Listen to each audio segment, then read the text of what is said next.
আরে আর মালা দিয়ে চলে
এবং আজকে তার ভোলাকের কিন্তু যাওয়ার কথা রয়েছে। তিনি ভাঙড়ের দিকে রওনা দিচ্ছেন, সেই ছবি আমরা সবাই আপনাদের সামনে তুলে ধরছি।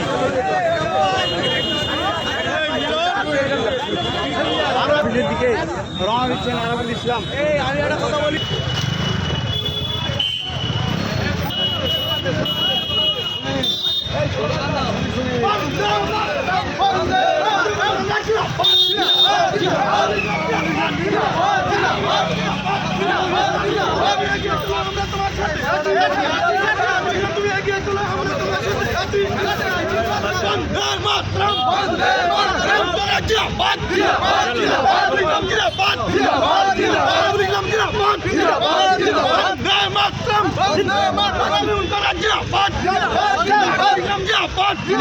আপনারা জানেন যে কোনো কারণে আমি 10 মাস বিডিও অফিসে যেতে পারিনি। আপনারা দেখেছেন যে ভাঙড় একটা শুনশান অবস্থায় চলছিল। হাইকোর্টের অর্ডারে আজকে আমি ভাঙড় বিডিও অফিসে যাচ্ছি। আপনারা জানেন যে বিডিও অফিসে প্রচুর কাজ আছে, যেমন বিডিওর কাজ আছে, সভাপতিদের কাজ আছে। আমরা মমতা বন্দ্যোপাধ্যায়ের সার্বিক উন্নয়নকে সামনে রেখে আপনারা দেখেছেন যে আবাস যোজনার ঘর 2-1 দিনের মধ্যে থেকে ছাড়া হবে। মমতা বন্দ্যোপাধ্যায়ের একগুচ্ছ কর্মসূচি আজকে বাংলার মাটিতে প্রতিটা জায়গায়, শুধু ভাঙড় কেন সারা বাংলায় যেভাবে সার্বিক উন্নয়ন হচ্ছে, আমরা ভাঙড় 2 নম্বরের মানুষ, আমরাও চাই ভাঙড়ে সেইভাবে সার্বিক উন্নয়ন হোক, মানুষ পরিষেবা পাক, মানুষ শান্তিপূর্ণভাবে ভাঙড়ের মানুষ তারা বসবাস করুক। ভাঙড়ে আমরা চাই অশান্তি না হোক, শান্তি বজায় থাক। শান্তি থাকলে সার্বিক উন্নয়ন হবে। ঘরের ব্যাপারে আমরা বিডিও সাহেবের সাথে কথা বলবো। আমি তো যাচ্ছি, আমরা এসডিও ডিএম সবার সাথে, এসডিওর সাথে আমার পার্সোনালি কথা হয়েছে, ডিএমকে আমরা মেসেজ করেছি, জানিয়েছি। আমরা সেটা বিডিও অফিসে যাচ্ছি। আমরা সব বিষয় চোখ কান খোলা রেখে আমরা বিডিওর সাথে আলোচনা করে আমরা নিশ্চয়ই সিদ্ধান্ত নেব। ফের স্বমহিমায় হাজির ভাঙড়ের বেতাজ বাদশাহ আরাবুল ইসলাম। দীর্ঘদিন ধরেই তিনি কার্যত পথে বেরোতে পারছিলেন না, তার কারণ আদালতের বিধিনিষেধ ছিল। গত পঞ্চায়েত নির্বাচনে ভাঙড়ের বিজয়গঞ্জ বাজারে যে অশান্তি হয়েছিল আইএসএফের সাথে এবং যে ঘটনার জেরে একাধিক প্রাণহানির ঘটনা ঘটেছিল, সেই ঘটনায় আরাবুল প্রায় 10 মাস আগে গ্রেপ্তার হয়েছিলেন। দীর্ঘদিন জেলে কাটান তিনি এবং তারপর অবশেষে জেল থেকে ছাড়া পান। ছাড়া পেয়ে আদালতের নির্দেশ মতো তিনি কার্যত ভাঙড়ে থাকলেও বাড়ি থেকে সেভাবে বেরোতে পারছিলেন না, তার কারণ আদালতের বিধিনিষেধ ছিল। অভিযোগ ছিল যে আরাবুল ইসলাম বাইরে বেরোলে অশান্তি হতে পারে এবং সেই কারণেই আরাবুল ইসলামকে কার্যত গৃহবন্দী থাকতে হয়েছিল এবং বাড়ি থেকেই দলীয় কর্মীদের সাথে যোগাযোগ করছিলেন তিনি বিভিন্নভাবে এবং বিভিন্ন মানুষের সাথে তিনি যোগাযোগ রাখছিলেন। দলের সংগঠনকে আরও কীভাবে চাঙ্গা করা যায় সেই চেষ্টা তিনি করছিলেন, কিন্তু কোনোভাবেই তিনি বিডিও অফিসে আসতে পারছিলেন না। ভাঙড় 2 পঞ্চায়েত সমিতির সভাপতি পদে এখনও আরাবুল ইসলাম রয়েছে। পঞ্চায়েত ভোটের পর ন্যূনতম 2.5 বছর কোনোভাবেই কোনো পঞ্চায়েত সমিতির সভাপতিকে সরানো যায় না। আর সেই মোতাবেক আরাবুল ইসলামের বিরুদ্ধ গোষ্ঠী যারা রয়েছেন, অর্থাৎ শওকত মোল্লা অনুগামী, তাদের যারা অনুগামীরা রয়েছেন, যারা পঞ্চায়েত সদস্যরা রয়েছেন, তারা চাইলেও অফিসিয়ালি আরাবুল ইসলামকে পঞ্চায়েত সমিতির সভাপতি পদ থেকে সরাতে পারবেন না।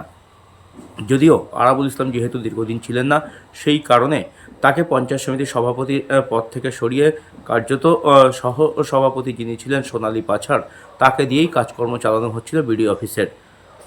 আরাবুল ইসলাম সোমবার বাড়ি থেকে বেরোন এবং তিনি তার যারা অনুগামী রয়েছেন তাদের সংবর্ধনার সাগরে ভাসতে ভাসতে তিনি পৌঁছন ভাঙড় 2 বিডিও অফিসে এবং সেখানে গিয়ে দীর্ঘ প্রায় 4.5 ঘন্টা বিডিও অফিসে সময় কাটান।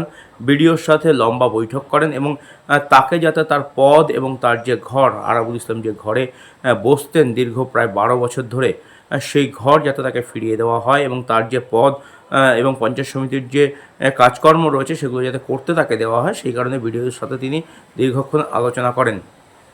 আরাবুল ইসলাম পথে বেরোতেই কার্যত তার যারা অনুগামীরা ছিলেন, যারা দীর্ঘদিন ধরে ভাঙড়ের মাটিতে কার্যত কোণঠাসা হয়েছিলেন, তারা কার্যত অক্সিজেন পান। আরাবুল ইসলামের দাবি, দলের কারা একনিষ্ঠ কর্মী তার সময় বলবে। এই দলকে তিনি তিল তিল করে ভাঙড়ের বুকে গড়েছেন। যখন গোটা রাজ্যে ক্ষমতায় আসেনি তৃণমূল কংগ্রেস, তখনও ভাঙড় সিট থেকে তিনি কিন্তু বিধানসভা ভোটে জিতে দেখিয়েছেন এবং আরাবুল এখান থেকে বিধায়কও হয়েছিলেন। তারপর রাজনীতি যেভাবে চলেছে ভাঙড়ে, একের পর এক অশান্তি, একের পর এক গণ্ডগোল, সেই সমস্ত কিছুর চাপে পড়ে আরাবুল ইসলাম কার্যত কোণঠাসা হয়ে পড়েন। ভাঙড়ের তৃণমূল কংগ্রেসের রাজনীতির যে রাশ, সেটা কার্যত এখন শওকত মোল্লার হাতে রয়েছে। আর সেই শওকত মোল্লাই গোটা সংগঠনটাকে দেখছে ভাঙড়ে। শওকত মোল্লাই কার্যত আরাবুল ইসলাম এবং তার যারা লোকজন রয়েছেন তাদেরকে কার্যত কোণঠাসা করে দিয়েছেন এবং এই পরিস্থিতিতে দাঁড়িয়ে আরাবুল ইসলাম পুনরায় তিনি স্বমহিমায় ফেরত আসতে চাইছেন এবং সেই কার্যত তার শুরু হয়ে গেল সোমবার এবং তিনি হুড খোলা গাড়িতে করে তিনি কার্যত বাড়ি থেকে বেরোন এবং রাস্তার পাশে দুদিকে তার দলীয় কর্মী সমর্থকরা, তার অনুগামীরা তারা ছিলেন, কার্যত পুষ্পবৃষ্টি করেন, তারা মালা পরিয়ে আরাবুলকে কার্যত বিজয়ের যে শুভেচ্ছা সেটা জানান। আরাবুল ইসলাম উচ্চ আদালতের কাছে আপিল করেছিলেন যে তাকে যাতে ভাঙড় বিডিও অফিসে যেতে দেওয়া হয়।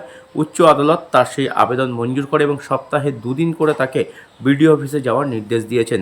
আরাবুল ইসলাম জানিয়েছেন যে গোটা রাজ্যে যে উন্নয়ন চলছে মুখ্যমন্ত্রী মমতা বন্দ্যোপাধ্যায়ের নেতৃত্বে এবং উদ্যোগে, সেই উন্নয়নের যাতে কোনো রকম ভাঁটা ভাঙড়ে না পড়ে, ভাঙড়ও যাতে একইভাবে উন্নয়নের ধারায় এগিয়ে যেতে পারে, সেই কারণেই কার্যত তিনি লড়াই করবেন। সেই কারণেই কার্যত তিনি পথে নেমেছেন এবং বিডিও অফিসের যে সমস্ত পেন্ডিং কাজ তার রয়েছে সেই কাজগুলো তিনি সারবেন, এমনটাই কিন্তু তিনি প্রাথমিকভাবে জানিয়েছেন। তবে এদিন এই সংবাদ মাধ্যমের মুখোমুখি হয়ে আরাবুল ইসলাম কিন্তু কারো বিরুদ্ধে সেভাবে কোনো রকম বিষেধগার করেননি।